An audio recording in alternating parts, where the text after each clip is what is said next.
Hello everyone, today in this video I will show you how to fix dynamic wallpaper not working in iPhone 16 Pro Max.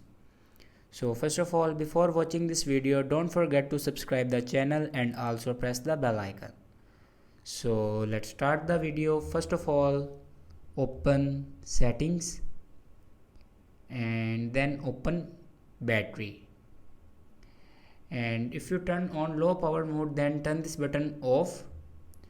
After turning off low power mode, go back in settings and then click on accessibility.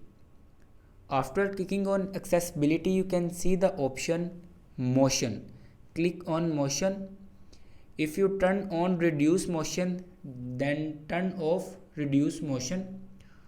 After turning off reduce motion, go back to home screen and swipe down and then press and hold on screen, and here you can see you can select a customize wallpaper, then customize your wallpaper and click on lock screen, and here you can change your wallpaper color. And if you want to select your wallpaper dynamic, then here you can select your dynamic wallpaper.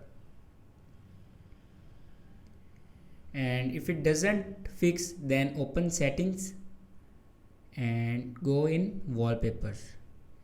If you can't add dynamic wallpaper, then simply scroll down, and here in iOS 18 you can see the dynamic wallpapers. Here you can add your dynamic wallpapers. So this is the way to fix dynamic wallpapers not working in iPhone 16 Pro Max. Thanks for watching this video.